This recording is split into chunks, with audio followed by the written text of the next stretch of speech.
अस्सलामुअलैकुम। Horror stories के एक न्यू एपिसोड के साथ मैं हूं मजहर मलिक। कैसे हैं आप लोग? उम्मीद है खैरियत से होंगे। आज की ये खौफनाक कहानी जो मैं आपको सुनाने जा रहा हूं, ये मुझे भेजी है अख्तर नईम ने हैदराबाद, इंडिया से। बहुत सारे लोग अक्सर सोचते हैं जो बहुत बड़ी हवेलियों में रहते हैं, नवाब कहलाते हैं, जिनकी जिंदगी में खुशियां ही खुशियां होती हैं, उनको कौन से दुख हो सकते हैं, उनकी जिंदगी में कौन सी परेशानी हो सकती है। परेशानियां तो सिर्फ गरीबों के लिए होती हैं। ऐसे नवाब जिनके नौकर चाकर, बड़ी बड़ी हवेलियां, और उस हवेली में मौजूद इतने कमरे जहां कई खानदान आबाद हो सके, गिनती के लोग रह रहे होते हैं, उनको क्या पता दुख क्या होता है। लेकिन शायद आज इस कहानी को सुनने के बाद बहुत सारे लोगों को अंदाजा होगा, हर इंसान की अपनी जिंदगी में अजीब तरह की परेशानी और अजीब तरह के दुख होते हैं। जरूरी नहीं कोई बंगले में रह रहा हो, ताज महल में रह रहा हो, किसी हवेली में रह रहा हो तो उसका घर खुशियों से भरा हो। जाने उनके ऊपर क्या बीत रही होती है। यह भी कहानी है नूर महल की।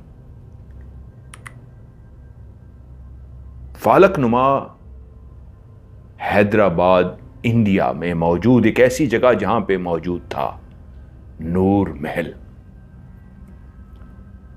जिसकी तारीख तो यह बताती थी कि किसी ने अपनी मोहब्बत, अपनी महबूबा के लिए इस नूर महल को बहुत ही प्यार से, बहुत ही पैसा लगाकर बनवाया था। नूर महल के नाम से बहावलपुर के अंदर भी एक महल मौजूद है, जो आज भी इस तरक्की याफ्ता दौर में खूबसूरती की अपनी एक अहम अलामत है। कि उस वक्त जहां पे इतनी मशीनरी, इतनी टेक्नोलॉजी नहीं थी, कैसे उसकी दरो दीवार को, छत को बनाया गया था। फालकनुमा में भी वो नूर महल अपनी महबूबा के लिए इंतहाई खूबसूरत तरीके से बनवाया गया था, जिसके बड़े से दरवाजे को जैसे ही खोला जाता, उसके सामने एक बहुत बड़ा लॉन जिसके अंदर फव्वारे लगे हुए थे। उस बिल्डिंग की लेफ्ट साइड पे बाकायदा तौर पे जैसे बागीचा बनाया जाता है, मुख्तलिफ किस्म के दरख्त लगाए जाते हैं, फलदार दरख्त, वो सारे दरख्त लगे हुए थे। और वो बाग का हिस्सा दूर दूर तक फैला हुआ था। लेकिन उस बागीचे में एक बहुत बड़ा कुआं भी मौजूद था। शायद ये कुआं उस वक्त में बनाया गया होगा जब इंसान ने इतना ज्यादा तरक्की नहीं की थी, और वो कुएं के जरिए ही पानी इस्तेमाल करते थे। पूरी ये इमारत अंधेरे में डूबी हुई थी।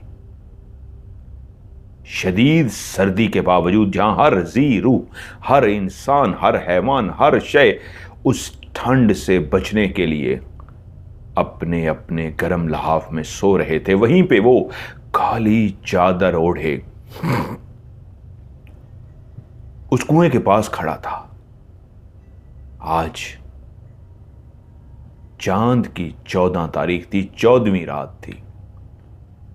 14वीं तारीख को चांद अपने जोबन पर होता है, मुकम्मल और भरपूर चमकता हुआ चांद। उस इंतहाई ठंड यख्ता माहौल से बेखबर वो सिर्फ एक जिस्म पे चादर ओढ़े, दुनिया से बेनियाज, अपनी बदनसीबी पे रोता हुआ, अपनी बदनसीबी पे पछताता हुआ उस महल के अंदर, उस कुएं के पास खड़ा था, जहां पे उसने एक दफा कुएं के अंदर अपने आप को झांक के देखा तो वो अक्स, जो अभी कुछ ही देर के बाद चांद की उस चांदनी की वजह से पूरे उस कुएं के पानी को चमका देता, अभी तक चांद इस कुएं के ऊपर पहुंच नहीं सका था। थोड़ी ही देर के बाद वो चांद चलते चलते बिल्कुल इसी कुएं के बिल्कुल ऊपर आकर पहुंच जाता।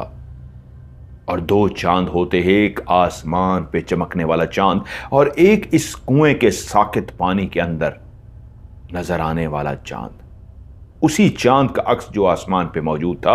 लेकिन अभी तक वो चांद क्योंकि कुएं के ऊपर बिल्कुल दरमियान में नहीं पहुंचा था, तभी उसने झांक के उस पानी में देखा, साकित से पानी में एक नौजवान का चेहरा जो झांक कर रात के उस पहर देख रहा था, जो एक जगह से इंतहा का खूबसूरत चेहरा था। आधा चेहरा इतना खूबसूरत, वो आंख इतनी खूबसूरत। वो आधा हिस्सा बताता था कि कभी ये चेहरा बेइंतहा खूबसूरत हुआ करता था, लेकिन साथ ही दूसरा हिस्सा जला हुआ था, इतनी बुरी तरीके से जला हुआ जो अब काला स्याह हो गया था। जब ये जला था, जब ये जलन हुई थी, तो उस वक्त तो ये नीला होता गया था, अजीब से निशान बनते गए थे, दुनिया जहान के इलाज करा लिए थे, लेकिन कोई फर्क नहीं पड़ा था। आज ठीक 6 सालों बाद वो गाल पे निशान, जो जलने का निशान था, इतना भयानक, बदसूरत, और ऐसा हो जाता था कि इस चेहरे पे कोई एक दफा अगर देख ले तो दूसरी दफा वो देखने की जुर्रत नहीं करता था, वरना उसको कै आती थी, उसको उल्टी आ जाती थी। इतना बदसूरत और बदनुमा चेहरा बन गया था, भयानक सा चेहरा। उसने कभी अब शीशा नहीं देखा था। वो शीशा देखता था तो चीखें मार मार के, धाड़े मार मार के रोता था। चांद की चांदनी रात, जब 14 तारीख होती थी चांद की, सिर्फ वो इस कुएं के पास आता था और इस कुएं पे अपने अक्स को देखता था। उसके पीछे उसका माजी था। नूर महल एक बहुत ही खूबसूरत हवेली बनवाई गई थी, जैसे मैंने शुरू में कहा, अपनी महबूबा के लिए किसने बनवाई थी।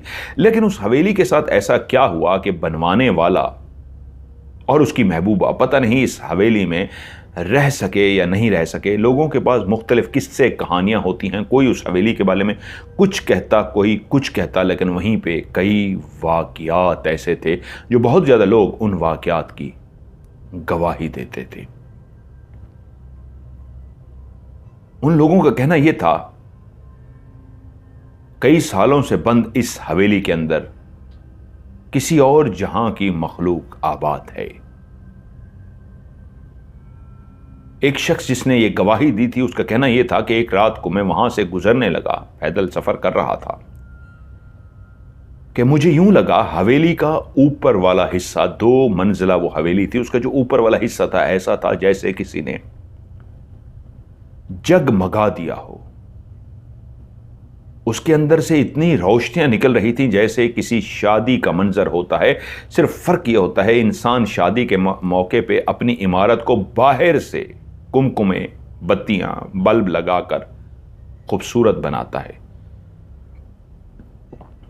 लेकिन उस लम्हे हवेली की बाहर की दरो दीवार पे कुछ ना था, उसके अंदर शायद कुछ ऐसा जलाया गया था जिसकी वजह से इतनी तेज सफेद रोशनियां निकल रही थी कि सब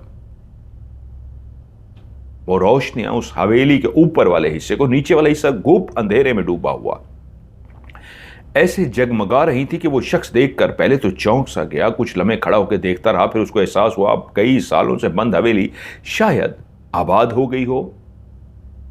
मैं कुछ अरसा बाहर रहा हूं, अब आया हूं गांव, तो शायद किसी नवाब ने खरीद लिया हो और उन्होंने जगमगाया हो।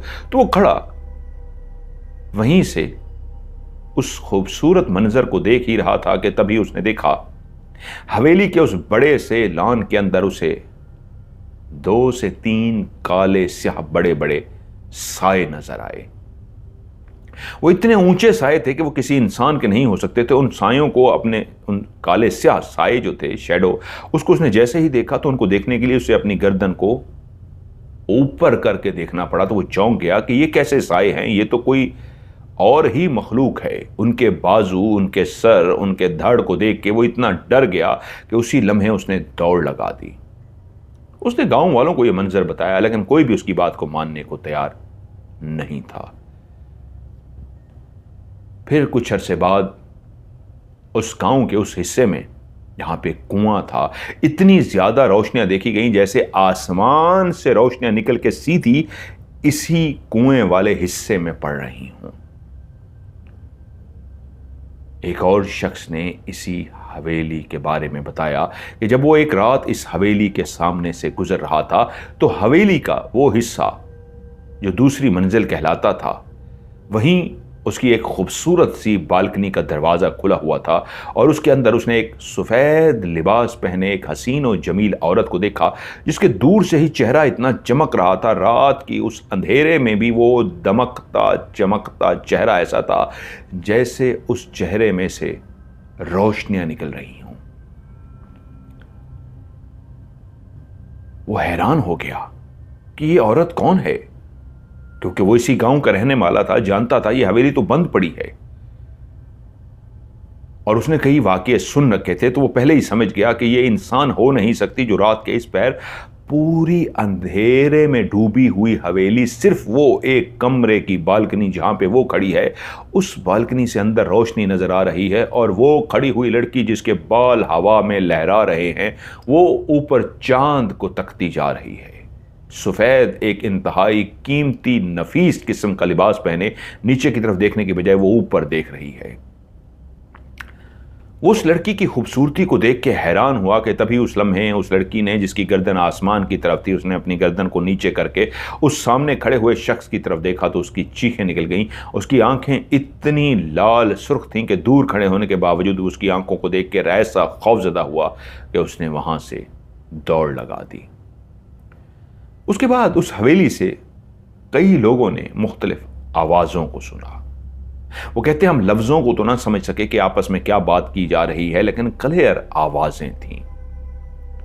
कई वाक़यात थे जो गांव वालों ने देखे थे। इस वजह से इस हवेली का एक जो बहुत अच्छे दाम मिल सकते थे, कोई ख़रीदार मिल जाता, इस हवेली को ख़रीद लेता। अब ये हवेली इसी वजह से वीरान पड़ी थी कि ये एक आसेब ज़दा हवेली थी। इर्द गिर्द के गांव का लोगों का कहना यही था कि कई लोग गवाही देने को तैयार थे कि हमने इस हवेली में वो मंजर देखे हैं जो नाकाबिले यकीन हैं। एक शख्स ने तो इतना तक कहा कि मैं इन बातों पे पहले नहीं मानता था और एक दफा इस हवेली के गेट तक पहुंच के कि रात को मैं खड़े होकर इस हवेली को देखूंगा, लोगों ने खाम खा की बातें फैलाई हुई हैं, ऐसा कुछ भी नहीं है। तो मैं हवेली के करीब पहुंचा तो हवेली घुप अंधेरे में डूबी हुई थी, बिल्कुल ही खामोशी थी। मैं समझ गया लोगों की बातें हैं, ऐसा तो कुछ भी नहीं है। मैं गेट के पास एक ऐसी जगह पे खड़ा हो गया कि जहां से अंदर के मंजर को देख सकूं, तो मैंने देखा उस इमारत का जो बड़ा सा दरवाजा है वो खुला हुआ है। मैं चौंक सा गया क्योंकि दिन की रोशनी में मैं देख चुका था दरवाजा बंद है और मैंने तभी फैसला किया था कि इस हवेली को रात को देखने के लिए आऊंगा। तभी वो जगह भी मैं चूज करके गया था दिन की रोशनी में, जहां से खड़े होकर अंदर हवेली का मैं मंजर देख सकता। अब वो दरवाज़ा खुला हुआ था तो पहला ख्याल दिल में ये आया कि शायद गांव के लोग अंदर छुप करके घुस जाते हों और फैला रखा हो कि यहाँ पे जिन भूत हैं और लोग डर जाते हों। तो मैं ज़रा गौर तो करूं। कहता है जब मैंने वहाँ पे खड़े होकर गौर किया तो अगला मंजर इतना भयानक था कि मैं बेहोश होते होते बचा। वो दरवाज़ा मेरी आंखों के सामने खुद ब खुद खुल गया और उसके बाद कतार बनाए हुए कुछ काले स्याह साए, जो इतना ज्यादा तादाद में थे कि उन्होंने कतार बनाई हुई थी, वो कतार दर कतार एक दूसरे के पीछे चलते हुए अंदर दाखिल होने शुरू हो गए और मेरे देखते ही देखते पूरी हवेली का वो कॉरिडोर, वो जो दरवाजे के आगे बना हुआ था, वो रोशन हो गया। और उन काले स्याह सायों को देख के मैं एक सेकंड में ही पहचान गया था ये कोई इंसान नहीं थे, ये काले स्याह साए थे और उन सायों के सरों पे सींग बने हुए थे। मैंने ये मंजर देखा और उसके बाद मैं वहां से बेहोश होते होते बचा और भाग गया। कई खरीदार आए, लेकिन जब भी उनको इस हवेली के बारे में इस तरह की बातें सुनने को मिलती, वो हवेली को छोड़कर चले जाते और वहीं बाहर मुल्क से आए हुए नवाब शहाबुद्दीन खान बहादुर, उनको जब इस हवेली के बारे में पता चला तो वो हवेली को खरीदने के लिए तैयार हो गए। पहले से भी उनकी एक हवेली थी, वो रहते रहे थे, लेकिन अब इस हवेली के बारे में जब पता चला तो उसकी खूबसूरती को देख के दिन की रोशनी में जब वो हवेली के अंदर दाखिल हुए, उसके फुआरे को, उसके बागात को, हवेली के अंदर दाखिल होके दरो दीवार को, कमरों को, हर जगह को देखा, तो वो फौरन से पहले उस हवेली को खरीदना चाहते थे। वहीं पे लोगों ने उनको बताया, नवाब शहाबुद्दीन खान बहादुर को, कि आप ये हवेली ना लें। बाहर के पढ़े लिखे थे, अपनी फैमिली के साथ बाहर से आए थे, वो इसी ही माहौल से गए थे, नवाबों की फैमिली में से थे, लेकिन उनके बेटा और बेटी वहीं बाहर ही पैदा हुए थे। उनकी बीवी बेगम महजबीन जलाल वो यहीं के ही एक नवाब की बेटी थी। शहाबुद्दीन ने वजह पूछी कि मैं इस हवेली को क्यों ना खरीदूं, क्या है इस हवेली में ऐसा ना खरीदने की वजह। तो उनको बताया गया कि यह हवेली आसेब ज़दा है, यहाँ पे जिन्नात का बसेरा है, ऐसी मखलूक़ात को देखा गया है जो बहुत ही भयानक हैं, रोशनियों को देखा गया है और मुख्तलिफ वाक़यात हैं। वो एक कहका लगाकर ज़ोर से हंसे और बोले, अच्छा अब आप मुझे ये बताएंगे कि यहाँ पे जिन भूत हैं, मैं इसलिए इतनी ज़बरदस्त हवेली को ख़रीदने से दूर रहूँ, जो इतने बहुत महंगी इसकी कीमत होनी चाहिए, इसको तो कोई भी मुंह मांगे दाम देने को, खरीदने को तैयार हो जाएगा, लेकिन जिस कीमत में मिल रही है मैं तो फौरन अपनी फैमिली के साथ यहाँ पे शिफ्ट होना चाहूँगा, और आप मुझे बता रहे हैं जिन भूत। उनको हवाले दिए गए मज़ाहिब के, कि तमाम मज़ाहिब में ये जिन्नात का हवाला मौजूद है, आप उनका मजाक नहीं उड़ा सकते। वो बोले, देखो मैं इनकार नहीं कर रहा जिन भूत का, लेकिन जिस दौर में होते होंगे, उनके वाक़यात जिस दौर में हुए होंगे, मैंने नहीं देखे, मैंने सिर्फ सुन रखे हैं, और मैं इसकी हकीकत भी नहीं जानता कि ये कोई फ़र्ज़ी कहानियाँ हैं या किसी ने दास्तानें लिख दी हैं। लेकिन मैं जिस मुल्क में पढ़ के आया हूँ, रह के आया हूँ, वहाँ ऐसा कुछ भी नहीं है। ये इंसानों का फतूर है, इंसानों का अकल पे मातम करने को दिल करता है, ये खौफ है इंसान का अपना। लोगों के समझाने के बावजूद उन्होंने उस हवेली को खरीद लिया और फौरी तौर पे अपनी फैमिली के साथ उस हवेली में शिफ्ट हो गए। उनके 2 बच्चे थे, बड़ी बेटी थी जिसकी उम्र 14 साल थी और बेटा जिसकी उम्र 6 साल थी। उनका बेटा इंतहाई खूबसूरत था, बेटी भी कम खूबसूरत नहीं थी, लेकिन बेटा तो इतना ज़्यादा खूबसूरत था। उन दोनों, नवाब साहब और उनकी बेगम महजबीन, दोनों ही खूबसूरत थे, लेकिन खुदा ने उनको बेटा बेइंतहा खूबसूरत दिया था। जो भी उस चांद से बच्चे को देखता ही रह जाता। 6 साल का नवाबजादा अजलान खान उसका नाम रखा गया। अजलान इस हवेली में आके बहुत खुश था, नौकर चाकर सब कुछ था यहाँ पे। अब वो शिफ्ट हो चुके थे। इतनी बड़ी हवेली थी, उसमें इतने ज्यादा कमरे थे, और पीछे जो बागीचा था उसमें फलदार फूल थे, वहां पे तितलियां उड़ती थीं, तो वो खेलता फिरता इधर उधर भागता रहता, बहुत खुश होता। अंधेरा होने से पहले पहले उसे अंदर बुला लिया जाता। इसी तरह एक दिन वो शाम को खेलते खेलते कुएं के जैसे ही पास पहुंचा। अजलान क्या देखता है, कुएं के पास एक लड़की जो बिल्कुल उसकी हम उम्र है, उसके सामने खड़ी है। इंतहाई खूबसूरत लड़की, नीली आंखों वाली। उसकी आंखों को देखकर हैरान रह गया, इतनी खूबसूरत आंखें उससे पहले उसने नहीं देखी थी। वो एक बच्चा था और बच्चे के दिमाग से कि कितनी प्यारी उसकी आंखें, उसको देखता रहा और उससे पूछा, तुम कहां से आई हो, तुम कहां रहती हो?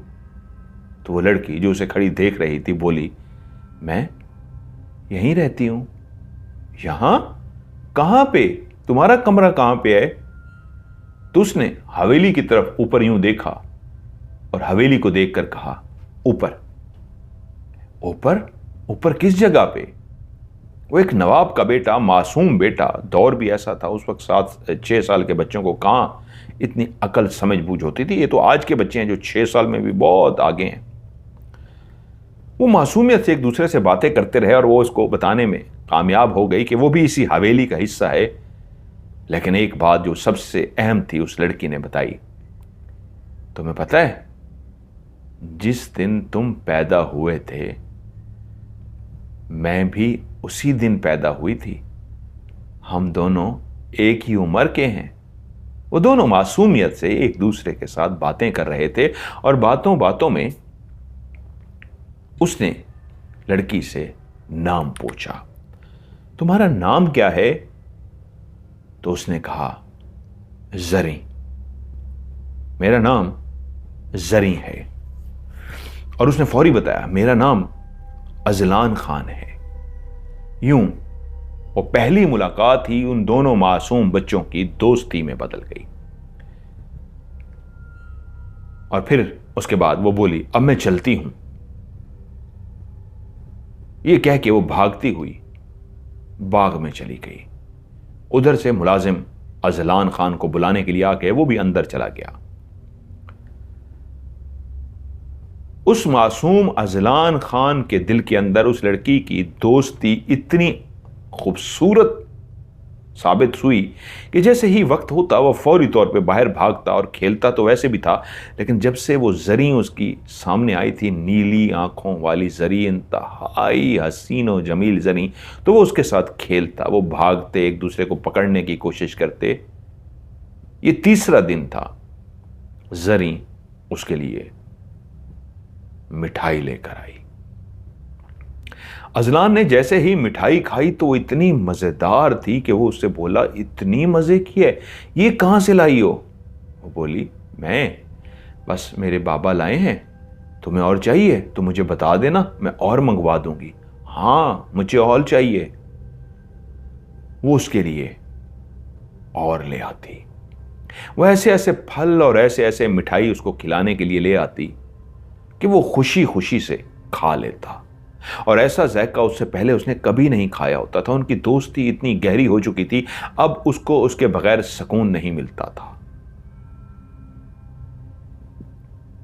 हवेली में नवाब साहब बाहर के कामों में मसरूफ रहते थे। बेगम महाजबीन वो भी मसरूफ रहती। कोई नहीं जानता था इस हवेली में वो मासूम अजलान अपनी एक नई दोस्त बना चुका है और रोज अपनी उसी दोस्त के साथ भागता, कूदता और खेलता है। कारी साहब उसे कुरान पढ़ाने के लिए आते थे। कारी बरकतुल्लाह साहब रोजाना की बुनियाद पे उस घर में तशरीफ लाते, अजलान को कुरान पढ़ाते और वापस चले जाते। एक दिन अजलान से उसने फरमाइश की कि मैं तुम्हें खुशबू दूं, तुम खुशबू लगाओगे? उसने कहा हां। उसने अजलान को जो मुसलसल मिठाइयां, मुख्तलिफ फल खिला रही थी, उनके बीच में इतनी दोस्ती हो चुकी थी, बच्चों की मासूमियत की दोस्ती, कि वो बेचैन होता था कि अपनी पढ़ाई से, इधर कुरान से, हर चीज से फारिग हो और अपनी दोस्त के साथ जाए और वो खेले। वहीं 2 साल उनको हो गए कि फिर वो 9 साल का हुआ तो कारी साहब उसे पढ़ाने के लिए आने लगे। कारी बरकतुल्लाह साहब,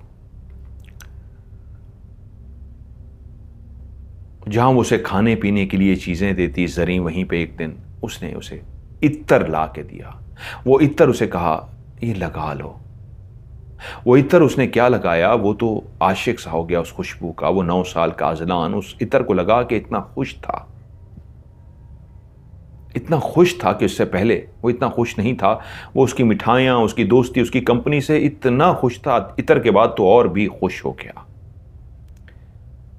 और उसी दिन ही उसने इत्तर वो लगाया था, आवाज आई मुलाजिम की कि आ जाओ, कारी साहब आ गए हैं। छोटे नवाब चलते हुए इत्तर को लगाए हुए एक मुस्कुराहट के साथ कमरे पे पहुंच गए। कुरान मजीद को उठा लिया गया पढ़ने के लिए। जैसे ही कारी साहब ने कुरान मजीद पढ़ना शुरू किया तो देखा अजलान की आंखें बंद हो रही हैं, वो नींद की सी कैफियत में जा रहा है। अजलान बेटा, क्या हुआ है? आज आपको नींद क्यों आ रही है? सोए नहीं है? उसने आंखें खोली और कहा, नहीं मैं सोया था, तबीयत ठीक है। हाँ तबीयत ठीक है। और वो झटके ले, वो एकदम से परेशान हो गए।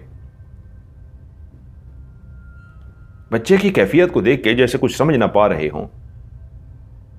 बच्चा कुछ देर के लिए ठीक हो जाता, जैसे कुरान पढ़ा जाता वो फिर से एक अजीब सी हालत में जाता। उन्होंने कहा, अजलान कहां गए थे? उन्होंने पढ़ के थोड़ा सा अजलान पे दम किया तो अजलान ने ऐसे आंखें खोल ली जैसे नींद से जाग गया हो। कहां गए थे बेटा?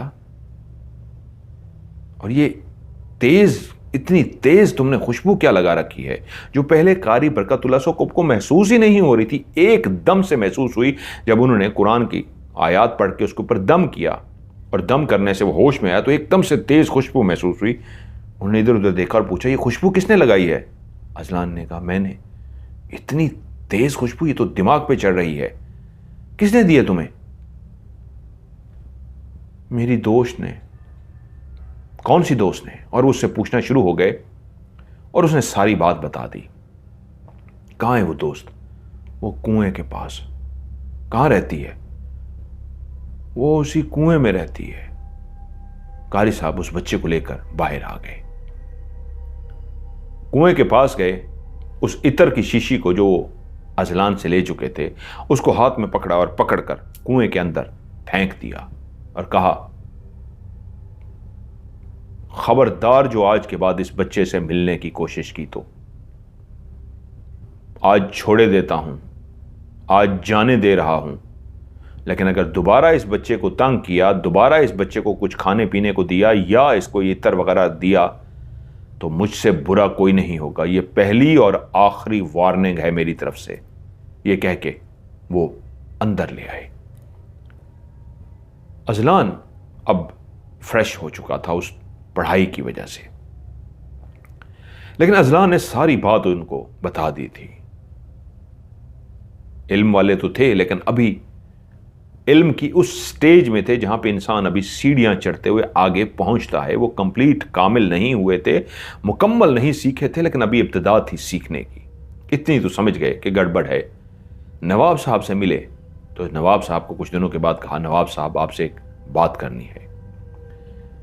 जी बोलिए, नवाब साहब ने कहा अजलान को पढ़ने के लिए यहां से दूर भेज दीजिए। वो हैरान हुए और बोले, मैं समझा नहीं, इसका मतलब क्या है? वो जानते थे कि नवाब साहब ऐसी बातों को नहीं मानते, बताऊंगा तो ये मजाक उड़ाएंगे, नहीं समझेंगे। इनलिए फौरी कहा, बच्चे को अच्छी स्कूल में और अच्छे कॉलेज में पढ़ाने की जरूरत है।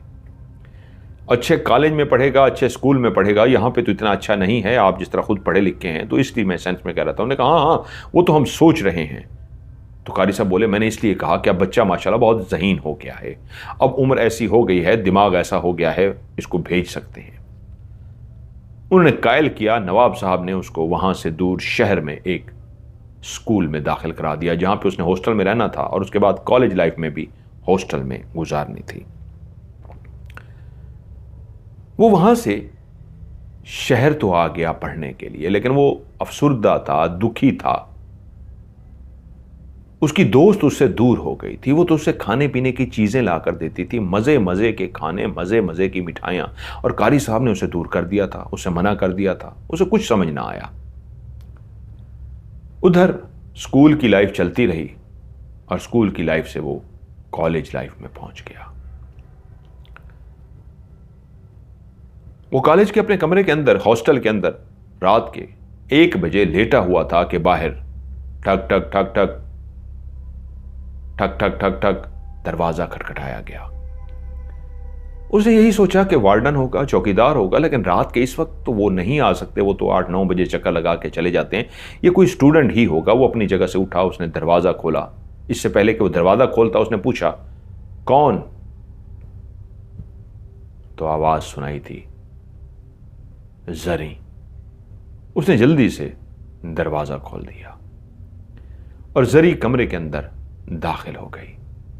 आते ही सबसे पहले वो उसके लिए मिठाई लेकर आई थी। उसने उसको मिठाई खिलाई और इत्र की शीशी उसके लिए लेके आई थी। वो बहुत जबरदस्त किस्म का इत्र जो वो लगाता था तो इतना खुश हो जाता था।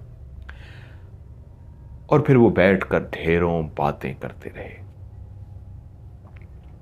चांद की जब भी चांदनी रात होती थी, चांद जोबन पर होता था, 14वीं का चांद, वो जरूर अजलान के पास आती थी। और ये पहली दफा थोड़ा था, वो तो अजलान को कह चुकी थी कि मैं अब तुम्हारे बगैर नहीं रह सकती।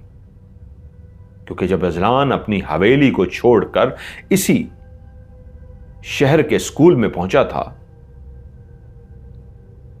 तो ठीक चांद की 14वीं की रात को वो उसके कमरे में, वो उसके स्कूल के अंदर आ गई। वो खेलता फिर रहा था, शाम का टाइम था, तो वो दरख्त के पीछे खड़ी थी। उसने उसे देखा तो दूर से ही पहचान लिया। वो नीली आंखों को कैसे भूल सकता था। वो भागते हुए उसके पास गया तो क्या देखता है, जरी खड़ी है। वो उसके पास गया, जरी तुम यहां कैसे आई, तुम यहां पे कैसे पहुंची? तो जरी ने कहा, मैं तुम्हारे बगैर अब नहीं रह सकती। तुम मेरे अच्छे दोस्त हो ना, हम आपस में खेलते थे, तुम छोड़ कर आ गए। मैंने बस बाबा से जिद की बहुत ज्यादा कि मुझे तुमसे मिलना है, और वो मुझे यहां शहर लेकर आ गए तुमसे मिलाने के लिए। बस अभी तुमसे मिलूंगी और चलूं जाऊंगी, और फिर कुछ अरसे बाद आऊंगी। वो खड़े होकर बातें करते रहे और उसके बाद वो उसे खुदा हाफिज करके चली गई। वो खुश हो गया था, जो उसके अंदर उदासी थी वो खत्म हो गई, क्योंकि उसकी दोस्त वहां पे आ गई थी और उसने उसे कह दिया था, बाबा मुझे ले आए हैं और मैं अब आती जाती रहूंगी, तुमसे मिलती रहूंगी। और वो उससे मिलती रही। लेकिन बात वहां पे शुरू हुई जब कॉलेज लाइफ शुरू हुई। कॉलेज लाइफ के अंदर जब उसे हॉस्टल के अंदर जमा करवाया गया, तो हॉस्टल में जो स्टूडेंट्स होते हैं वो बड़ी उम्र के होते हैं, बहुत सारी चीज़ों को जानते हैं, बहुत कुछ समझते हैं। स्कूल की लाइफ में तो बच्चे छोटे होते हैं, इतनी समझ बूझ नहीं होती। वहीं पे एक दिन दो लड़के रात को जो जाग रहे थे, उनको नींद नहीं आ रही थी। वो अपने कमरे से उठे कि चलो यार नीचे चलते हैं, चल के वॉक करते हैं। 1:30-2 बजे का टाइम होगा। वो दोनों आहिस्ता से चलते हुए कमरों के सामने से गुजर रहे थे ताकि कोई जाग ना जाए। तो वो चलते चलते अजलान के कमरे के सामने से जैसे ही पहुंचे तो उन्हें हल्की सी आवाज सुनाई दी, और चौंकने की वजह थी एक लड़की की आवाज। बॉयज हॉस्टल में एक लड़की की आवाज नामुमकिन थी। वो एक दूसरे की तरफ मानीखेज अंदाज में देखकर हैरान हुए। इसका मतलब है इसने कोई लड़की बुलाई हुई है। उन्होंने कान लगा के सुना तो हां, अजलान और एक लड़की आपस में बातें कर रहे थे। वो दोनों कुछ देर वहां खड़े रहे और उसके बाद वहां से चले गए।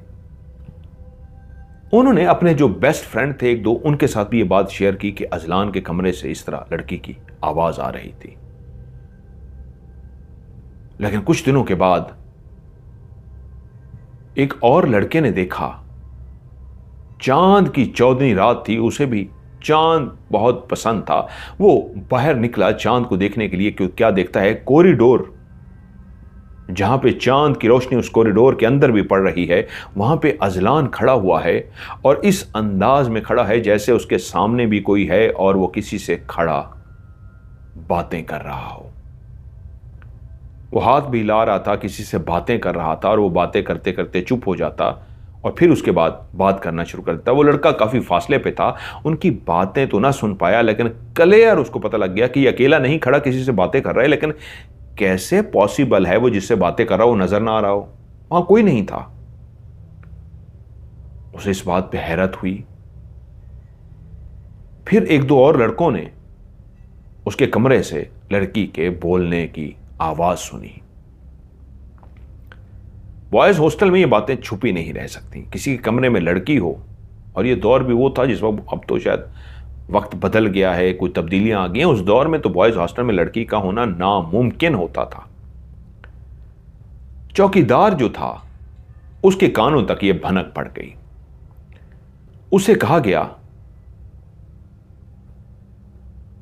कि रात को यहां लड़की आती है, क्या तुम्हें पता है? स्टूडेंट ने बताया तो उसने कहा नहीं, ऐसा तो कुछ भी नहीं है। उन्होंने कहा हम तुम्हें बताएंगे। वो पहरा देते रहे और ये नहीं जानते थे कि वो चांद की 14वीं रात को आती है। चांद की 14वीं रात को वो बाहर आए तो क्या देखते हैं, अंदर से आवाज आ रही है। सीधा चौकीदार जो सोया हुआ था उसको जाके बाकायदा जगाया गया। वो उठ गया, हाँ क्या हुआ है? अंदर से लड़की की आवाज आ रही है। चौकीदार सीधा चलता हुआ आया, आकर दरवाजे के बाहर खड़ा हुआ तो वाकई अंदर से लड़की के क्लियर बोलने की आवाज आ रही थी। वो भी चौंक गया। उसके बाद उसने दरवाजा खटखटा दिया। थोड़ी देर के बाद दरवाजा खुला, अजलान सामने खड़ा हुआ था। उसने कहा ये लड़की कौन है? अजलान से कोई जवाब न बन पाया, लेकिन वो घबराया नहीं, वो खौफजदा नहीं हुआ। उसने कहा लड़की? कौन सी लड़की? किस लड़की की बात कर रहे हो? अंदर जो बोल रही थी तुम्हारे साथ, जो अंदर है। मेरे साथ? मेरे साथ तो कोई लड़की नहीं है। अंदर जाकर उन्होंने देखा, अंदर वाकई कोई लड़की नहीं थी। वो कमरे की तलाशी लेकर बाहर तो आ गए, लेकिन चौकीदार भी परेशान था। उसने अपने कानों से आवाज सुनी थी। कुछ और लड़कों ने भी गवाही दी कि हां, हमें इसके कमरे से लड़की की आवाज आती है। ये बातें वार्डन तक पहुंच गई। बताया गया कि ये जो लड़का है, इसके कमरे में अक्सर लड़की होती है। और वार्डन ने फैसला किया मैं खुद छापा मारूंगा। वार्डन उसके कमरे में छापा मारने के लिए पहुंचा। लड़कों ने उसको बता दिया था, चौकीदार ने बता दिया, और अंदर क्लियर लड़की की आवाज आ रही थी। वार्डन बाहर खड़ा होकर सुनता रहा। अंदर क्लियर एक आवाज थी, लड़की उसी के कमरे में थी और साथ में अजलान की आवाज भी आ रही थी और कमरे से बड़ी तेज खुशबू आ रही थी। लड़कों ने बताया था ये जो कमरे से तेज खुशबू महसूस होती है, ये इतनी तेज होती है कि दिमाग की कनपट्टियां फटने लगती हैं। शुरू में यह खुशबू बहुत अच्छी लगती है, ऐसी कमाल, ऐसी ज़बरदस्त खुशबू कि हमने इससे पहले इतनी ज़बरदस्त खुशबू नहीं सूंघी। लेकिन वही खुशबू फिर इतनी तेज़ हो जाती है कि कनपट्टियां फटती हैं दिमाग की। और जब वार्डन कमरे के बाहर आया तो उसको सबसे पहले वही तेज़ खुशबू सुनाई दी, इतनी ज़बरदस्त कि वो भी कहे यार ये कहाँ से आ रही है खुशबू? सर ये कमरे से ही आती है। और उसी लम्हे उसके कानों ने उस लड़की के बोलने की आवाज़ सुनी, अजलान के बोलने की आवाज़ सुनी। दोनों हंसकर बात कर रहे थे किसी बात पर। और उसके सर में भी दर्द होना शुरू हो गया, उसकी कनपट्टियां फटनी हो गई कि यार इस तो खुशबू तो मेरे सर में दर्द हो रहा है। उन्होंने कहा सर हमारा हाल भी यही होता है। अब ये बात फैल चुकी थी और लड़के भी इधर उधर से जाग गए, यहां तक कि अजलान के कमरे के जो लेफ्ट और राइट पे कमरे थे वहां के भी लड़के बाहर निकल आए। दरवाजे को खोला गया, अजलान बाहर निकला और वही उसका रवैया, क्या हुआ है, कौन सी लड़की, कहां है लड़की, कुछ भी तो नहीं है। पूरा कमरा संभाल लिया, छान लिया गया। साथ वाले लेफ्ट राइट कमरे देख लिए कि कोई पता नहीं था। वहां कई लड़कों ने कहा हमने कई दफा इसे अकेले खड़े होकर बातें करते हुए देखा है, अंदर ये खुशबू आती है, लड़की की आवाज आती है। कई ऐसी गवाहियां दी गई कि वार्डन ने फैसला किया कि नहीं, ये मामला कुछ और है। इससे पहले कि हमारे ऊपर कोई कॉलेज के ऊपर बात बने, कोई इस तरह का एतराज आए, हम ऐसा नहीं कर सकते। उन्होंने फौरी तौर पे फैसला करके अजलान को कॉलेज से निकाल दिया। कॉलेज से निकलने के बाद वो घर चला गया। अब नवाब साहब को रिपोर्ट मिली थी कि उसका बेटे के दिमागी हालत ठीक नहीं है, ये खुद से बातें करता है, किसी और से बातें करता है, ये होता है वो होता है। वो जिन्नात की इस तरह की बातों पे तो बिलीव नहीं करते थे। हवेली में रहते हुए कई साल हो गए थे, ऐसा कुछ नहीं हुआ था। उन्होंने दिमागी डॉक्टर को, कई तरह के डॉक्टर को दिखाना शुरू कर दिया कि बेटे की ऐसी हालत क्यों है। वो गुमसुम सा हो गया था, चुप सा हो गया था, किसी से कोई बात नहीं करता था और उसे जब भी देखा गया था अकेले बातें करते हुए देखा गया था। कई डॉक्टरों को, कई मालजों को दिखाया गया, दवाएं दी गई, दवाएं चेंज की गई, लेकिन उसकी तबीयत में कोई फर्क नहीं पड़ रहा था। वो एक ज़हीन स्टूडेंट था, वो एक ज़हीन बच्चा था, खूबसूरत लड़का था, नौजवान हो चुका था, लेकिन अब वो बिल्कुल गुमसुम सा हो गया था। नवाब साहब को उसकी दिमागी हालत पे वाकई शक होने लगा था कि वाकई ये किसी अजीबोगरीब बीमारी का शिकार हो गया है, तन्हाई का शिकार हो गया है, कुछ तो ऐसा हो गया है। लेकिन उधर जरी उसके पास आती और उससे मिलती। वो जरी से बैठ के उसी कुएं के पास ढेर सारी बातें करता। अब होता यह था कि वो अपने बिस्तर से उठता और सीधा जरी के पास चला जाता। वो ढेर सारे बातें करते और जब घर वालों को एहसास होता वो कमरे में है या नहीं है, वो देखते तो दरवाज़ा खुला होता। वो सीधा कुएं के पास जाते तो वो वहां पे सो रहा होता। अक्सर वो उसे कुएं के पास से उठाकर लाते, वो वहीं पे गहरी नींद सो रहा होता था। डॉक्टर इस बीमारी को मुख्तलिफ नाम दे रहे थे कि बाज़ औक़ात एक बीमारी होती है, इंसान को जिन्नात नज़र आते हैं, चीज़ें नज़र आती हैं, नींद में चलना शुरू कर देता है, कई इस तरह की बातें थीं। लेकिन हकीकत में उनका कहना था कोई जिन भूत नहीं है, ये बीमारी है। इलाज चलते रहे। वहीं पे उनका जो ज़ाती मुआलिज था, जिसने मुख्तलिफ डॉक्टरों को कहा था कि आप दिखाएं, इसकी दिमागी हालत ऐसी है, सबसे पहले उसी से चेकअप कराया गया था, जो ज़ाती मुआलिज घर पे आता है।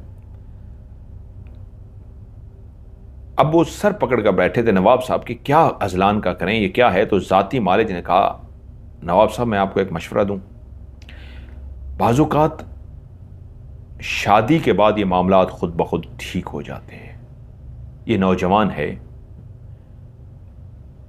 आप फौरी तौर पे छोटे नवाब साहब की शादी कर दीजिए, और मैं आपको गारंटी दे रहा हूं इस शादी से ये जो बीमारी है ये बिल्कुल ठीक हो जाएगी। बाज़-औक़ात ये जो दवाइयों से बीमारी ठीक नहीं होती है, इसका इलाज शादी होता है।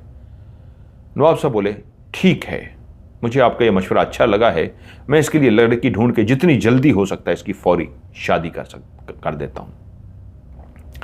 मौलिद चेक चुक करके वहां से रवाना हुए तो अगले दिन उसी दिन उनको खबर मिली कि वो आते हुए उनकी गाड़ी का शदीद एक्सीडेंट हुआ था, और एक्सीडेंट की सूरत में डॉक्टर साहब अल्लाह को प्यारे हो गए थे। अब जब वालदा महजबीन ने देखा एक ही बेटा है, सिर्फ एक बड़ी बेटी और एक बेटा है, अकलौता बेटा है, इस तरह वो हाथों से जा रहा है, उनकी रातों की नींद गायब हो गई थी। माँ रात को सो नहीं पाती थी, एकदम से उठती थी, बेचैन होती थी, बेटा चला ना गया हो। वो उठती, देखती कमरे का दरवाज़ा खुला हुआ है, बेटे को ढूंढते हुए कुएं के पास पहुंचती तो वहीं पे ज़मीन पर सो रहा होता था। इधर उधर की बातें तो महजबीन ने भी सुनी थी। उसे फिर से वो बातें याद आईं और कुछ कानों में आवाज़ें भी आईं। यह हवेली जिन्नात का मस्कन है। आपके खरीदने से पहले ही इस हवेली में जिन्नात रहते थे, और अभी भी जिन्नात हैं। आपके बेटे के साथ जिन्नात का मसला है, किसी अल्लाह वाले को दिखाएं। बेगम महजबीन जलाल शायद इन बातों को यकीन ना करती, लेकिन अब उन्हें लगने लगा था कि वाकई बेटे के साथ कुछ इस तरह का ही मामला है। तभी नौकरानी एक दिन उनके सामने आकर बोली, बीबी जी कुछ कहना है आपसे। ये उनकी बहुत पुरानी मुलाजमा थी। महजबीन जो परेशान बैठी हुई थी बोली, हाँ कहो। बीबी जी, छोटे नवाब साहब के साथ जिन्नात का मसला है। क्या? तुम कैसे कह सकती हो जिन्नात का मसला है? बीबी जी तो मैं अभी भी कहते हुए डर रही हूं, आप बुरा तो नहीं मानेगी? नहीं नहीं, कहो तुम क्या कहना चाह रही हो। नवाब साहब जब छोटे थे, अभी स्कूल नहीं गए थे, यहीं होते थे, मैंने उनको कई दफा कुएं के पास खेलते हुए देखा था। ऐसा लगता था वो किसी के साथ खेल रहे होते थे, जैसे दो बच्चे एक दूसरे के साथ शरारतें करते हैं, भागते हैं तो आंखें समझ जाती हैं कि कोई साथ भी है। मैंने कई दफ़ा देखा था, उनके साथ कोई नहीं होता था, लेकिन वो इस तरह खेल रहे होते थे, भागते भागते रुक जाते जैसे किसी ने उनको पकड़ लिया हो, अपनी कमीज़ को छुड़वाते और फिर आगे भागना शुरू कर देते और फिर रुक जाते और फिर उससे कोई बात करते। वो अकेले नहीं होते थे और मैं हैरान होती थी, नवाब साहब के साथ कौन है, छोटे नवाब के साथ, ये किसके साथ खेल रहे हैं, शरारतें कर रहे हैं। और वो कुएं के पास ही मैंने मंजर देखा था। अभी भी जो आप देखते हैं नवाब साहब सोए हुए मिलते हैं उसी कुएं के पास, सारा मामला उसी कुएं के पास है। और यकीनन सी बात है ये वो बचपन से ही जो चीज़ भी है उनके साथ है। और आप एक बात नहीं मानेंगी, मैंने छोटे नवाब साहब को कई दफ़ा खाते हुए देखा था वहाँ पे, जैसे किसी ने उनके हाथ में कोई चीज़ रखी हो। रखने वाले हाथ को तो मैंने नहीं देखा था, कि उनके हाथ में कोई चीज़ आ जाती थी और वो उस चीज़ को वहाँ खा रहे होते थे। मैं तो डर जाती थी। एक दो दफ़ा उनके साथ सामने गई तो मैंने पूछा क्या खा रहे थे नवाब साहब? उन्होंने कहा मिठाई। मैंने कहा किसने दी है? मेरी दोस्त ने। तो मैं डर गई थी। बेगम महाजबीन एकदम गुस्से में बोली, ये इतनी बातें तुमने मुझे क्यों नहीं बताई? उसने कहा इसलिए बेगम साहिबा, नवाब शहाबुद्दीन साहब ऐसी बातों पे बहुत गुस्सा करते हैं। नौकरों ने पहले भी, मर्दों ने कुछ इनको ऐसी बातें बताई थी हवेली लेते हुए भी और उसके बाद भी, तो वो बोले थे ओह शट अप, मुझे ऐसी बातों पे बिल्कुल भरोसा नहीं और मेरे सामने खबरदार ऐसी बातें करने की कोशिश भी मत करना। उन्होंने इतना डांट दिया था कि मैं भी डर गई थी। मैं आपसे बात नहीं कर सकी, लेकिन ऐसा है, अब मैं बूढ़ी हो चुकी हूं, मेरी आंखें जानती हैं। वो परेशान सी हो गई। महाजबीन पहले ही परेशान थी बेटे की वजह से, अब ये वाला सारा सुन के तो और भी हो गई। तो इसका हल क्या है? वो बोली फलां एक दरगाह है, अगर बड़े साहब को पता ना चले तो मैं आपको उस दरगाह पर लेकर जा सकती हूं। हर जुमेरात को उस दरगाह पे एक दरख्त के नीचे एक अल्लाह वाली आकर बैठती है। वो किसी से पैसे नहीं लेती, खाना पीना नहीं लेती, कुछ भी नहीं लेती, लेकिन चुप बैठी रहती है। लोग उससे बातें करते हैं, वो किसी से बात नहीं करती, लेकिन जिसके साथ कोई मसला हो खुद ही बोल पड़ती है और उस मसले का तोड़ भी बताती है।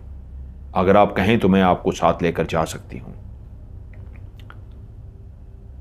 बेगम महाजबीन बहुत ज्यादा परेशान थी। वो बोली ठीक है, बड़े नवाब साहब को बताए बगैर हम जाएंगे और इसके लिए हम जो हो सका करेंगे, हमारा एक ही तो बेटा है। बेगम साहबा नौकरानी के साथ उस दरगाह पहुंच गई। बड़ा सा वो दरख्त था, बहुत पुराना सा दरख्त, और उस दरख्त का तना नीचे वाला देखकर लगता था कि जैसे 2-3 दरख्तों को इकट्ठे जोड़ा जाए तभी इतना बड़ा तना बनता है। वो इतने बड़े तने वाला दरख्त था। उसके नीचे वो सर झुकाए बैठी हुई थी, जैसे कुछ पढ़ रही हो, उसके होंठ हिल रहे थे।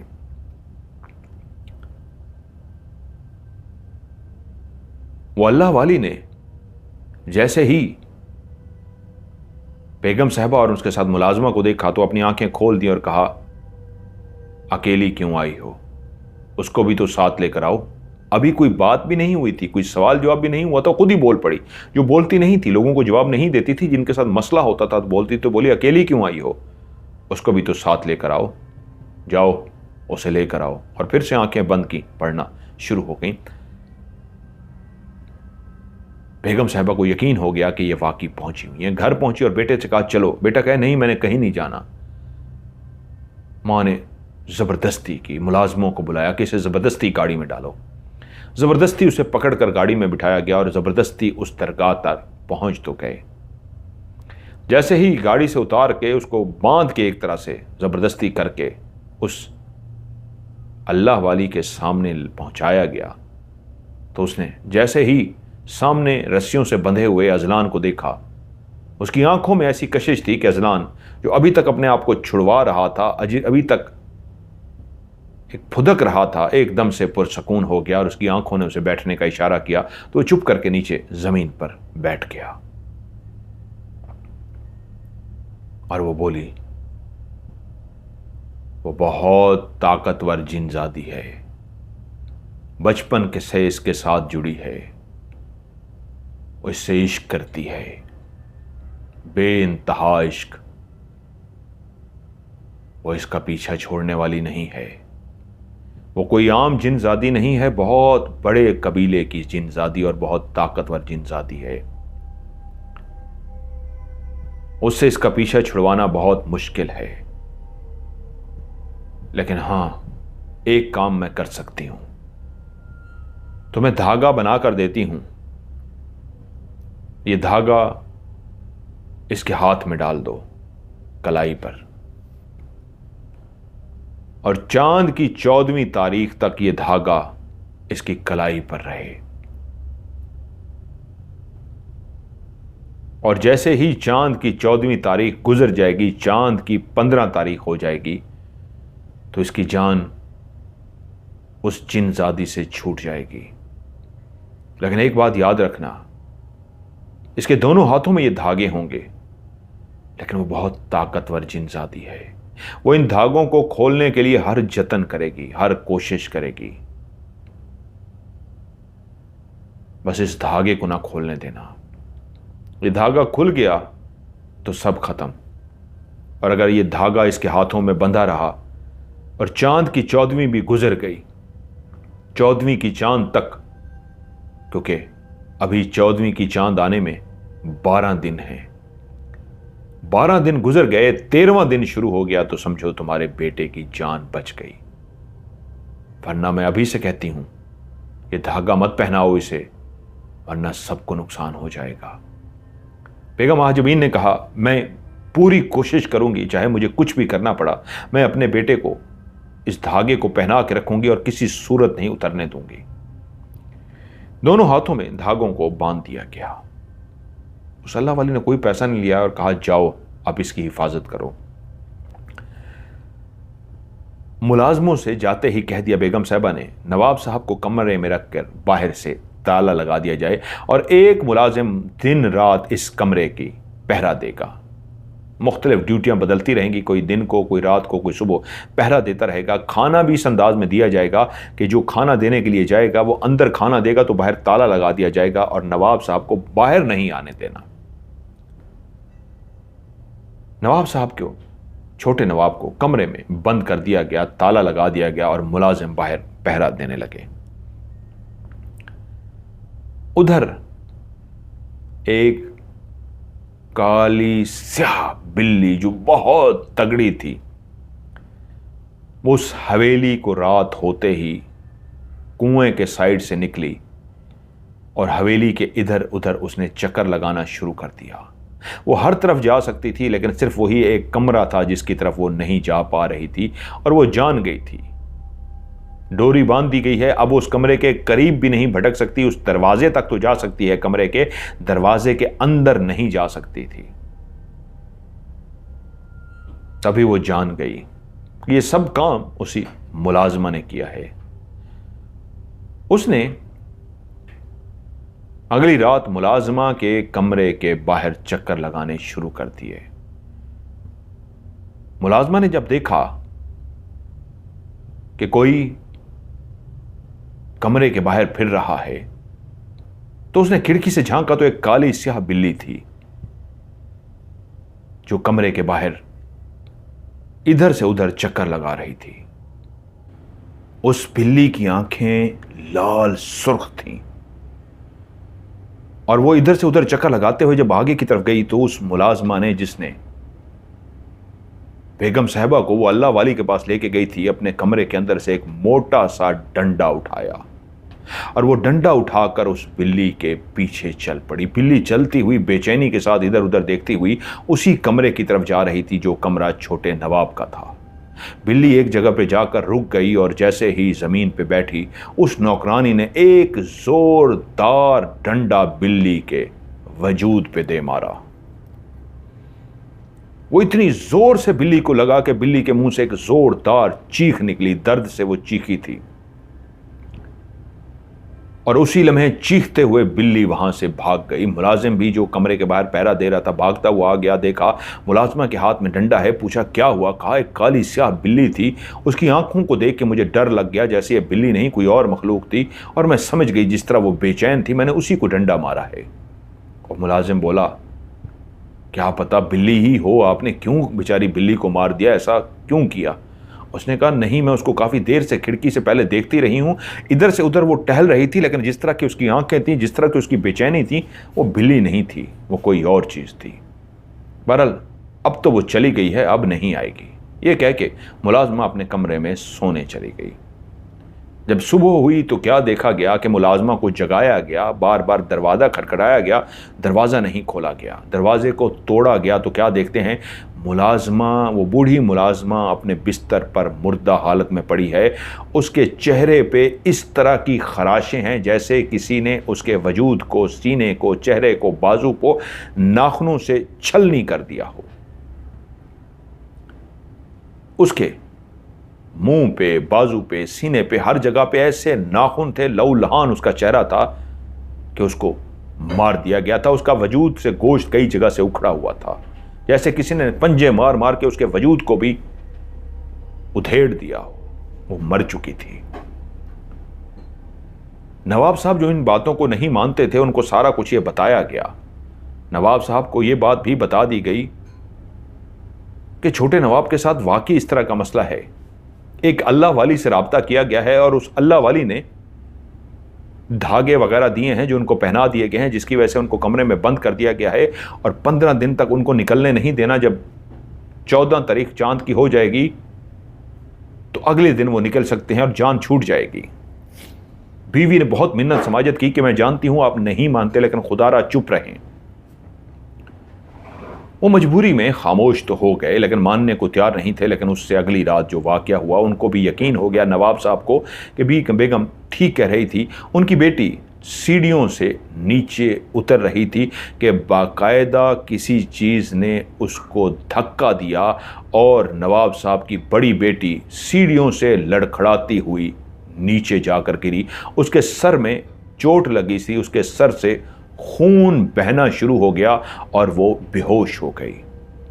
उसे जल्दी से उठाकर अस्पताल पहुंचाया गया, तिब्बी इमदाद दी गई। काफ़ी खून बह गया था, बाकायदा उसको खून की बोतलें लगीं। 2 दिन वो बेहोश रही और 2 दिन के बाद उसने बताया कि जब मैं सीढ़ियों से उतर रही थी, आराम से जैसे इंसान उतरता है उसी तरह उतर रही थी, लेकिन पीछे से मुझे किसी ने धक्का दिया। उसके बाद घर में जो नवाब साहब नहीं मानते थे, वो मंजर को देख के उनको यकीन आ गया। उनको मुलाजिम ने आकर जगाया। रात का पहर था, नवाब साहब कमरे में थे कि टक टक टक टक की आवाज़ से जाग गए। मुलाजिम ने कहा नवाब साहब जल्दी से बाहर आइए। नवाब साहब दरवाज़ा खोल के बाहर आए और पूछा क्या हुआ है। कहा बाहर आइए। जब वो बाहर आए तो क्या देखते हैं, उस कुएं के पास एक बहुत बड़ा अस्तहा, एक सांप, इतना बड़ा सांप कि इससे पहले नवाब साहब ने भी अपनी ज़िंदगी में इतना बड़ा सांप नहीं देखा था आंखों से। वो इतना बड़ा सांप उस कुएं के पास मौजूद था और फन फैलाकर बैठा था इस अंदाज में जैसे किसी को भी वो डसने के लिए, लड़ने के लिए तैयार हो। वो डर गए कि ये कहाँ से आया। मुलाजमों को सबको जगा दिया गया और कहा डंडे उठाओ और इसको पकड़ो, मारो इसको, निकालो। अब सब कोई डंडा उठा रहा है, कोई कुछ उठा रहा है। उस सांप के करीब जाने की जुर्रत कोई भी नहीं कर रहा। वो इतना बड़ा भारी भरकम सांप है कि अगर वो मुंह खोलेगा तो शायद किसी इंसान को ही खा जाए। तो पास जाने से सारे डर रहे हैं। नवाब साहब कुछ देर देखते रहे और उसके बाद बोले रुको, मैं अपनी शिकार वाली बंदूक ला कर आता हूं। वो अपनी शिकार वाली बंदूक लेकर आए ताकि इस अस्तहे को मार सकें। जैसे ही बाहर निकले तो क्या देखते हैं, मुलाजिम सारे ज़मीन पर पड़े हुए हैं और सांप गायब हो चुका है। वो भागे हैं, मुलाजिमों को जगाया तो जैसे कोई गहरी नींद सो जाता है, ऐसी ही ज़मीन पर सोए हुए थे। एकदम से उठ के नवाब साहब ने पूछा क्या हुआ, सांप कहाँ गया, क्या कर रहे थे। उन्होंने कहा जी पता नहीं, सांप यहाँ बैठा था, एकदम से बस चक्कर सा आया, हम तो नीचे गिर गए। सांप गायब हो गया। इधर उधर मुलाजमों ने तलाश किया, नवाब साहब ने तलाश किया, सांप का कोई पता नहीं था। छोटे नवाब साहब अजलान के हाथों में जो धागे पहनाए गए थे, उस अल्लाह वाली के धागे, उससे यह ज़रूर हुआ था कि वो पहले जब लड़ते थे, दरवाज़ा खोलने की कोशिश करते थे, परेशान होते थे घर वाले उसकी वजह से, अब वो नहीं हो रहा था। वो अपने कमरे में पुरसकून थे। नवाब साहब ने दरवाज़ा खोला, अंदर गए तो देखा बेटे को पुरसकून पाया, लेकिन गुमसुम सा, चुप सा। बेगम से बोले मैं कल ही उस अल्लाह वाली से मिलना चाहूंगा और उससे बात करना चाहूंगा। उसी रात ऐसी तेज आंधी आई, ऐसी तेज आंधी आई जिस रात उन्होंने ये जिक्र किया था, ये सांप वाली रात से अगली रात थी। कि वो सब अपने अपने कमरों में सो रहे थे, लेकिन इतनी तेज आंधी चली बाहर, इतनी तेज आंधी चली कि वो बाहर निकल आए कि ये कैसा खौफनाक मौसम है कि उन्होंने देखा कुएं के पास अस्तहा फिर से मौजूद था। पत्ते गिर रहे थे, इतनी तेज आंधी चल रही थी, वो हैरान रह गए। सबसे कहा अपने अपने कमरों में रहें। नवाब साहब ने ऐसी अजीब व गरीब आंधी पहले कभी नहीं देखी थी। सुबह हुई, अपनी बीवी को लेकर वो उसी दरबार पर पहुंचे तो एक खबर उनकी मुंतजर थी। पता करने पे मालूम हुआ वो जो अल्लाह वाली बंदी यहां बैठती थी, कल रात वो यहीं बैठी थी। ऐसी तेज आंधी चली कि उनके पीछे वाला जो दरख्त था, जो उखड़ ही नहीं सकता, इससे कमजोर कमजोर से दरख्त भी नहीं उखड़े, वो दरख्त की एक बड़ी सी टहनी कैसे टूटी कोई नहीं जानता, लेकिन वो बड़ी सी टहनी टूटकर उनके वजूद पे आके ऐसी गिरी सीधी सर के अंदर कि उसी लम्हे वो अल्लाह को प्यारी हो गई। नवाब साहब को अब यकीन हो चुका था कि वो अल्लाह वाली भी अल्लाह को प्यारी हो चुकी है। और उसी रात उस घर के अंदर एक भयानक मंजर उनका मुंतजिर था। उन्होंने देखा घर के अंदर काले स्याह साए हैं जो बाग वाली साइड पे इधर उधर फिर रहे हैं। उनके कद 15-15 फुट ऊंचे हैं। सारे मुलाजिम, सारे घर वाले सो रहे हैं, सिर्फ नवाब साहब हैं जिनकी आंख खुली है। वो उठ के बाहर देखने के लिए खड़े हुए हैं कि एकदम से बेगम साहबा की आंख खुल गई। बेगम साहबा ने पूछा, नवाब साहब क्या हुआ है, फिर कुछ बाहर हो रहा है? तो नवाब साहब बिल्कुल खामोश होकर चलते हुए आए हैं, बिस्तर पर आकर लेट गए हैं। बेगम साहबा उठी हैं कि क्या था, इन्होंने देखा और पीछे आके लेट गए हैं। तो क्या देखती हैं, बड़े बड़े साए हैं 15-15 फुट के और इधर उधर आ से जा रहे हैं। और उनके कानों में उस अस्तहे की फुनकार घर के अंदर सुनाई दी, जैसे वो अस्तहा घर के अंदर फुनकार रहा हो। उन्होंने नवाब साहब को जगाया। जितनी देर वो नवाब साहब को जगाती रही, नवाब साहब ऐसी गहरी नींद सोए थे कि उनको तो डर लगा कहीं अल्लाह को प्यारे तो नहीं हो गए, लेकिन उनकी सांस चल रही थी, वो गहरी नींद सो रहे थे। कभी ऐसा नहीं हुआ था कि उनको अगर जगाया जाए और वो जागे ना, आज पहली दफा था। इतना जगाने के बावजूद भी वो नहीं जागे। वो काफी देर जगाती रही, समझ गई जैसे इन पे भी जादू कर दिया गया हो, तिलिस्म कर दिया गया हो। वो गहरी नींद सोए हुए रहे। बाहर देखा तो वो साए इधर से उधर फिर रहे हैं। तभी उनको एक आवाज सुनाई दी, एक बिल्ली की म्याऊं म्याऊं की आवाज। और वो बिल्ली उन्हीं के कमरे के बाहर पंजे मार रही थी। इस अंदाज में पंजे मार रही थी कि उस दरवाजे को खोलने की जैसे कोशिश कर रही हो। बेगम साहबा ने आवाज भी सुन ली और पंजों की आवाज को भी सुन लिया और बाहर म्याऊं म्याऊं को भी सुन लिया। वो शदीद खौफजदा हो गई। क्या करूं, शौहर जाग नहीं रहा। बाहर दरवाजा खोलती हूं मुलाजमों को बुलाने के लिए, तो बिल्ली बैठी हुई है। मैं बाहर भी नहीं जा सकती। मैं क्या करूं, मैं तो किस मुसीबत में फंस गई हूं। और घर में बिल्ली के पंजों के साथ साथ अस्तहे की फुनकार भी सुनाई दे रही थी कि तभी उन्होंने खिड़की से बाहर एकदम से निगाह पड़ी तो क्या देखती हैं, आग के गोले हैं जो आसमान से सीधे नीचे गिर रहे हैं। उनकी आंखें फटी की फटी रह गई। आसमान से एक बड़ा सा आग का गोला था जो सीधा नीचे उनके लॉन में आके गिरता था और गायब हो जाता था। जिस जगह पे घास के ऊपर वो गोला गिरता था, उस जगह की घास जलकर राख हो जाती थी।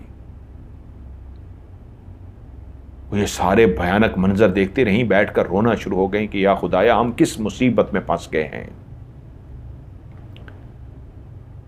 सुबह हुई, नवाब साहब को उसने जगाया। नवाब साहब आराम से जाग गए और उनसे पूछा, रात आपको क्या हुआ था? तो उनको कुछ भी याद नहीं था। वो परेशान हो गई कि अब क्या करें।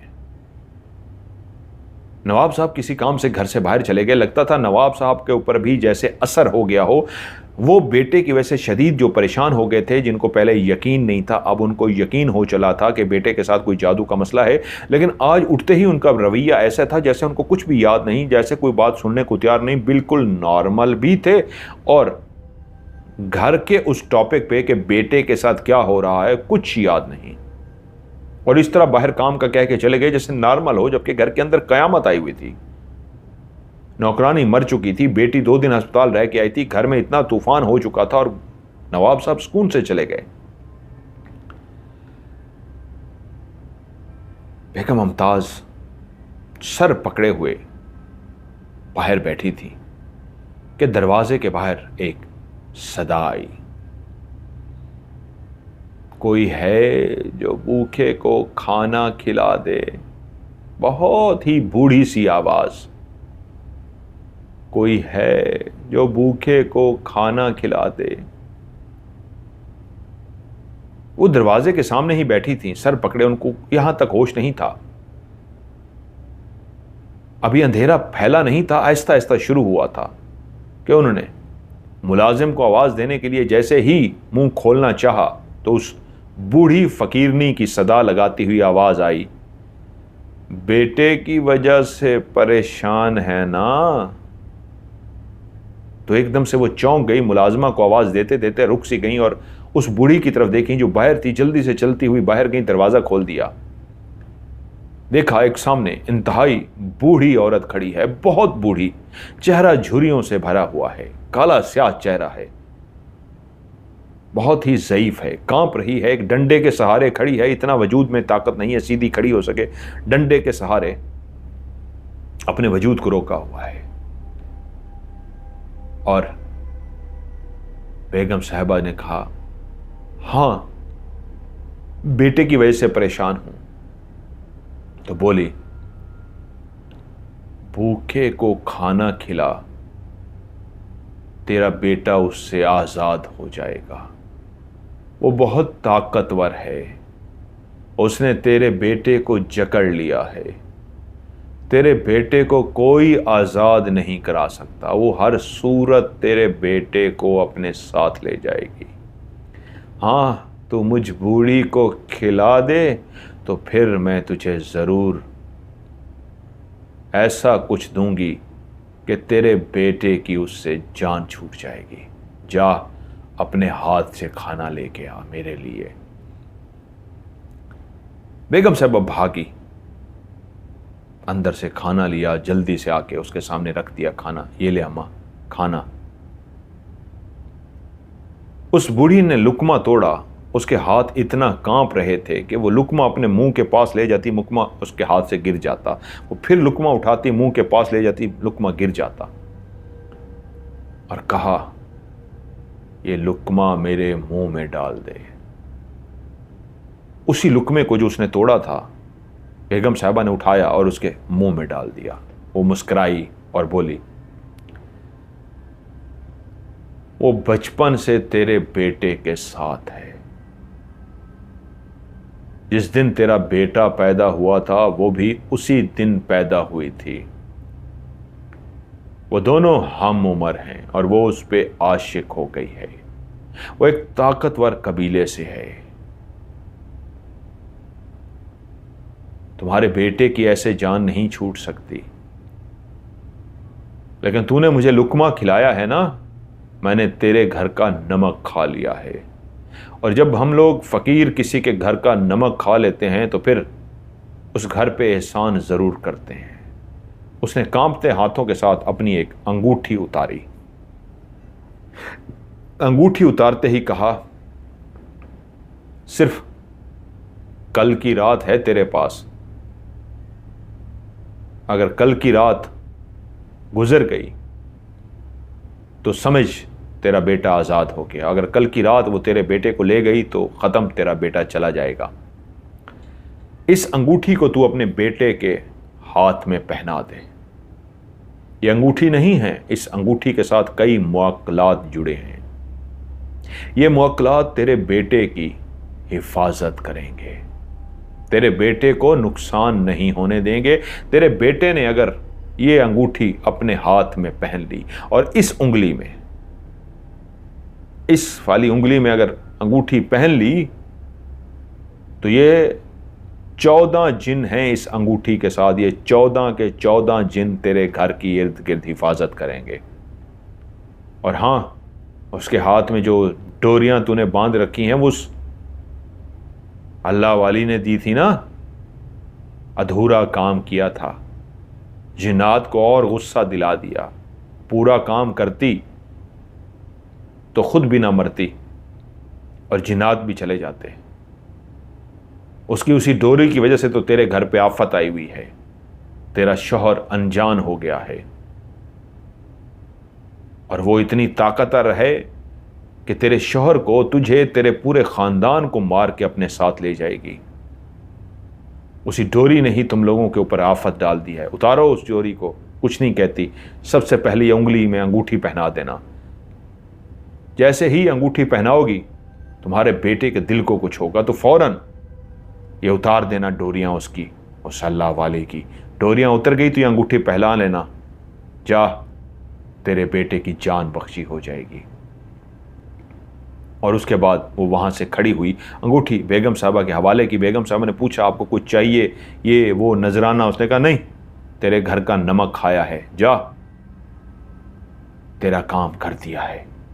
और वो बूढ़ी वहाँ से चली गई। बेगम साहबा खुशी से निहाल हो गई कि अल्लाह ने मदद भेज दी, अल्लाह की रहमत पहुँच गई। फौरी तौर पे कमरे में गई हैं, उस अंगूठी को लिया है, दरवाज़ा खोला है। बेटे के करीब जैसे ही पहुंची हैं, वो लेटा हुआ था। बेटा एकदम से छलांग मार के उठ के बैठ गया और मां से दूर होना शुरू हो गया। मां समझ गई अंगूठी में इतनी तासीर है। वो बेटे से दूर हो रहा है, कह रहा मां पीछे हट जाओ, मेरे करीब मत आओ, मां पीछे हट जाओ, मेरे करीब मत आओ। मां समझ गई बेटे को कुछ हो रहा है। मां ने कहा ये उतार, ये हाथों में जो डोरियां हैं ये उतार, इसी की वजह से आफत आई हुई है। बेटे ने कुछ समझ ना आई। मां को समझ आ गई इस अंगूठी की वजह से हो रहा है। अंगूठी जाके मां ने पीछे रख दी और बेटे की दोनों वो काट डाली। जैसे ही बेटे की वो डोरियां काट डाली, अंगूठी उठाई और बेटे की उसी उंगली में जिसमें उसने कहा था उसने पहना दी। और मां रिलैक्स हो गई, क्योंकि बेटा बिल्कुल रिलैक्स हो गया था। ऐसे जैसे पहले बिल्कुल नॉर्मल था, वैसे ही बिल्कुल नॉर्मल हो गया। रात आ गई। सब अपने अपने कमरों में जाग रहे थे। मुलाजिम खौफजदा थे। नवाब साहब भी सो रहे थे। बेगम मुमताज जाग रही थी। बेटी घर आ चुकी थी, जाग रही थी। घर अंधेरे में डूबा हुआ था कि एकदम से छोटे नवाब अपने कमरे से बाहर निकले। उनके कमरे के बाहर पड़ा हुआ ताला खुद ब खुद खुल गया था। मुलाजिम जो बाहर पहरा दे रहा था वो सो चुका था, जैसे उसको जादू के जरिए सुला दिया गया था। ताला खुद ब खुद खुल गया था और वो अंगूठी ही तो थी जो उसने अपने हाथों में पहनी थी। शादी की अंगूठी, जरी के साथ शादी की अंगूठी। और जैसे ही वो कमरे के दरवाजे पे पहुंचा तो जरी ने, जो एक दुल्हन के लिबास में सफ़ेद लिबास पहना हुआ था, इंतहाई नफीस, इंतहाई कीमती, नायाब सा लिबास, और वो दुल्हन बनी उसके सामने खड़ी थी। उसने देखा कि उसका दूल्हा वो अंगूठी पहने बाहर आ रहा है। उसने उसे एक लिबास दिया, दूल्हे का लिबास, और कहा अजलान, इस लिबास को पहन लो, आज तुम्हारी और मेरी शादी का दिन है।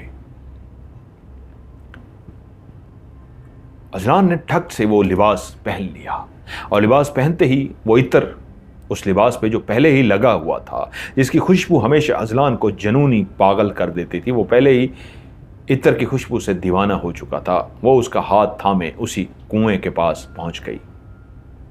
पूरे कुएं के इर्द गिर्द दिए ही दिए जल रहे थे, हवा में उड़ते हुए दिए जल रहे थे। वो वाला हिस्सा, कुएं वाला हिस्सा, बाग वाला हिस्सा इस तरह सजा दिया गया था। नीचे जमीन पे गुलाब की पत्तियां ही पत्तियां थीं, गुलाब के फूल ही फूल थे, खुशबुओं से भरा हुआ, और दिए ही दिए जल रहे थे। पूरी हवेली का ये बाहर वाला मंजर ऐसा जगमग जगमग कर रहा था कि कोई सोच भी नहीं सकता था। बेगम मुमताज बेचैनी महसूस कर रही थीं। वो अपने बिस्तर पे उठी कि क्या हुआ है। उनके दिल में पता नहीं क्या आया। वो सीधी बेटे के कमरे की तरफ गई तो क्या देखती हैं, मुलाजिम बाहर सो रहा है। उसने मुलाजिम को जगाया, दरवाज़ा खुला हुआ था, अंदर देखा बेटा नहीं है। पूछा, मुलाजिम तो गहरी नींद में जाग ही नहीं रहा। उन्होंने कमरे में देखा बेटा नहीं है, इधर उधर कहाँ है। आवाज़ें देती हुई भागी तो क्या देखती हैं, मुलाजिमों को ज़ोर ज़ोर से आवाज़ें दे रही हैं। सारे मुलाजिम जाग गए और एक मुलाजिम से कहा, जाओ ऊपर नवाब साहब को जगा के आओ। मुलाजिम भागा नवाब साहब को जलाने के लिए। मुलाजिम सारे जाग गए और हवेली के उस हिस्से में जहाँ पे कुआं था उस तरफ वो जाने लगी हैं कि बेटा वहीं पे बेहोश पड़ा होगा, क्योंकि दरवाज़ा खुद ब खुद खुल चुका था। तो क्या देखती हैं, उस जगह पे तो दूल्हा और दुल्हन खड़े हैं। दोनों एक दूसरे का हाथ थामे मोहब्बत की निगाहों से एक दूसरे को देख रहे हैं। ऐसी रोशनियां, ऐसी फूल की पत्तियां, ऐसा खूबसूरत मंजर बनाया गया है कि वो देखकर चौंक गई। उसने बेटे को आवाज़ दी। जैसे ही भागने लगी अपने बेटे की तरफ तो एक आग ने उसका रास्ता रोक लिया। गोल दायरे में जिस तरह आग होती है, एक ऐसी आग सी आई और उस आग की तपिश ने बेगम मुमताज़ को आगे भागने से रोक दिया। इतनी देर में नवाब साहब को भी जगा कर ले आए थे। नवाब साहब भी आए तो देखा एक आग है जो बेगम को आगे नहीं बढ़ने दे रही। बेगम ने फिर भी अपनी जान को ख़तरे में डाल के आग के अंदर घुसने की कोशिश की तो किसी चीज़ ने इतनी ज़ोर से धक्का दिया कि बेगम साहबा उड़ती हुई नीचे जा गिरी। नवाब साहब भागते हुए अपने बेगम को संभाला। सामने का मंजर देख चुके थे। आज पहली दफा था कि जरी को मुलाजिम भी, बेगम साहबा ने भी और नवाब साहब ने भी अपनी आंखों से देखा था।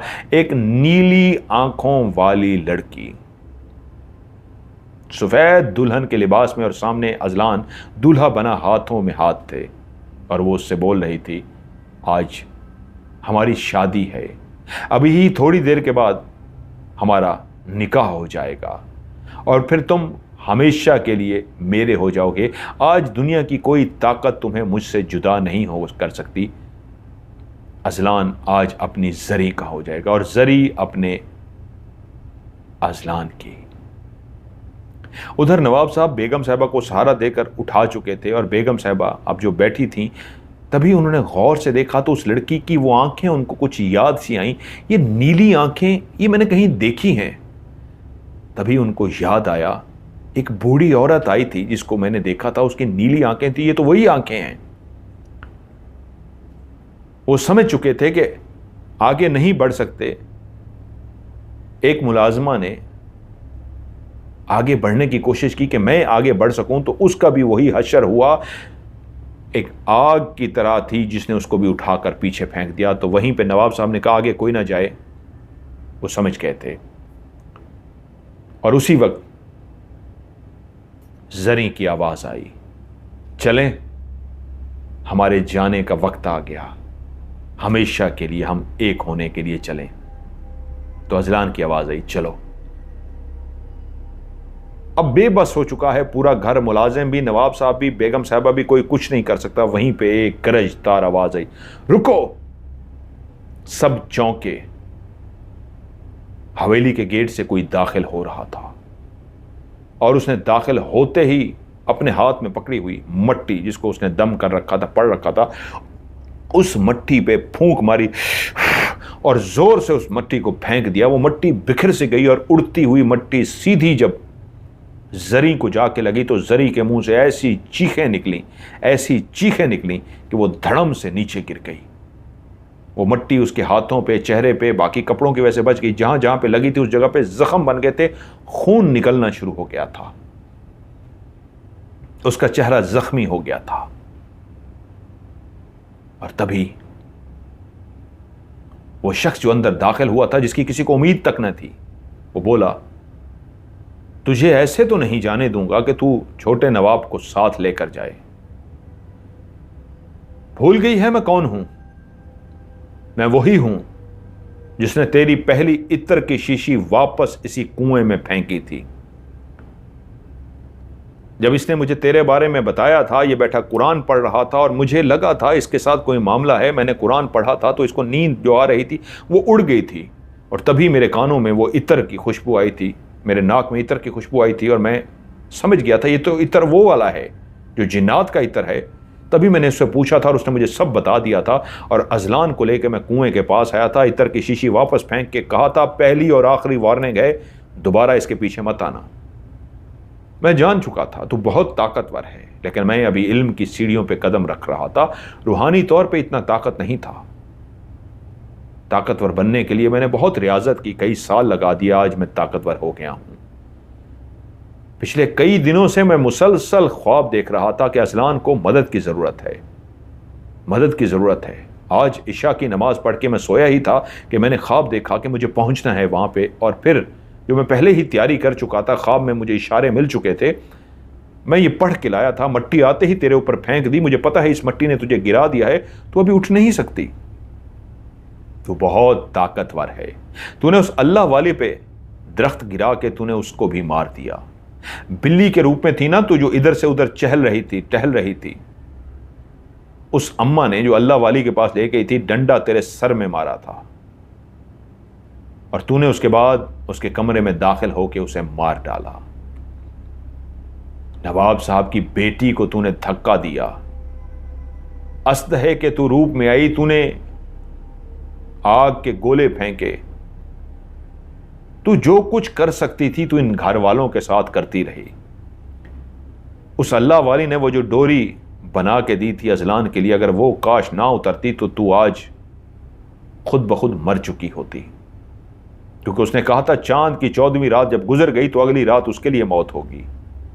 तेरा हरबा नाकाम गया था, तू हर तरह से नाकाम हो गई थी, और फिर वही तूने आखिरी हरबा आजमाया। एक नेक दिल औरत जो इस बात को कायल हो गई कि तूने उसे कहा कि लुकमा मेरे मुंह में डाल, मैंने तेरे घर का नमक खाया है, मैं नमक हरामी नहीं कर सकती, तू धोखा देने में कामयाब हो गई, क्योंकि तू जान चुकी थी उसके हाथ में बंधे हुए वो दोनों तावीज़, वो धागे पढ़े हुए तुझे उस कमरे में दाखिल नहीं होने दे सकते। और वो जो पढ़ाई कर गई थी, उस पढ़ाई के नतीजे में 14वीं की रात अगर गुजर जाती तो फिर तुझे मरना ही पड़ता, और तुझे हर सूरत में वो धागे उतारने थे।